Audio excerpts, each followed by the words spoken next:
Madhya Pradesh board के नतीजे लेकर आया है बैंक ऑफ बड़ौदा।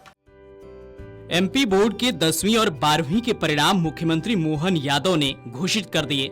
इस बार 10वीं का परिणाम 76.22% और 12वीं का रिजल्ट 74.28% रहा। इस साल लगभग 16 लाख छात्रों ने 10वीं और 12वीं की परीक्षा दी थी। 10वीं के परीक्षा में प्रदेश में पहला स्थान प्राप्त करने वाली छात्रा प्रज्ञा जायसवाल सिंगरौली जिले के निगरी गांव की रहने वाली हैं। प्रज्ञा ने 500 में से 500 अंक हासिल किए हैं और प्रदेश में पहला स्थान प्राप्त किया है। प्रज्ञा के माता पिता दोनों सरकारी स्कूल के शिक्षक हैं। प्रज्ञा ने अपने गांव के एक निजी स्कूल में पढ़ाई की और 10वीं की बोर्ड परीक्षा में सबको हैरान कर दिया। जहां चाह है वहां राह है, इस कहावत को प्रज्ञा ने अपनी मेहनत और सफलता से साबित कर दिखाया है।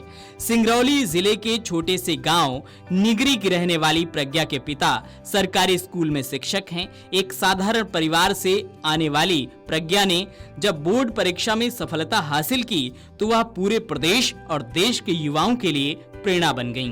प्रज्ञा ने अपनी शुरुआती पढ़ाई गांव के एक निजी स्कूल से की है।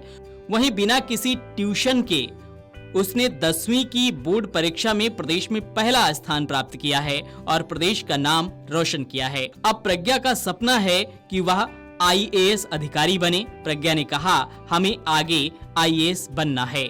प्रज्ञा ने और क्या कुछ कहा है वो भी आपको सुनवाते हैं। मेरा नाम प्रज्ञा जायसवाल है। मैं ग्लोरियस पब्लिक हाई स्कूल निवास की छात्रा हूँ। मैंने MP बोर्ड 2025 में प्रथम स्थान हासिल किया है और इसका श्रेय मैं सभी टीचर्स को, अपने school glorious public high school, अपने पेरेंट्स को देना चाहूँगी। हमारे टीचर्स और पेरेंट्स ने बहुत ही मेहनत की है और हमको बहुत ही मोटिवेट भी किया है कि हमको कैसे पढ़ना है और क्या क्या करना है, इस सभी की जानकारी दी है। तो मैं उनको बहुत बहुत धन्यवाद करना चाहूँगी। Thank you. आगे आप जो 500 में 500 अंक प्राप्त किए हैं, आगे आप क्या बनना चाहती हैं और इसका श्रेय किसको देंगी?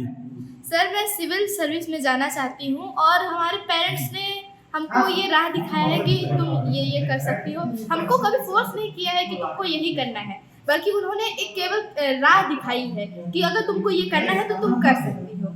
कितने घंटे पढ़ाई करती थी आप? सर, इसका कोई हम टारगेट लेके चलते थे। घंटे के हिसाब से हम पढ़ेंगे तो हमको उतना फोकस नहीं हो पाएगा, लेकिन अगर हम टारगेट के हिसाब से पढ़ना चाहेंगे कि ये टारगेट है, हमको आज कंप्लीट करना है, तो उसके हिसाब से फिर हम 5-6 टारगेट, जैसे 5-6 घंटे, उससे कभी कभी उससे ज़्यादा, और 7-8 घंटे कभी कभी हो जाते थे, तो उस हिसाब से हम पढ़ाई करते थे। इसमें सबसे ज़्यादा श्रेय मम्मी का है, पापा का है या स्कूल के छात्र शिक्षकों का? सर, किसी को कहा नहीं जा सकता क्योंकि सबकी अपनी अपनी भूमिका होती है। हमारी मम्मी ने हमारे घर में बहुत ध्यान दिया। स्कूल वालों ने स्कूल में हमारी बहुत मेहनत की, हमारे सारे डाउट्स वगैरह को सॉल्व किया, और हमारे पापा जी ने भी हमारा बहुत ध्यान रखा है।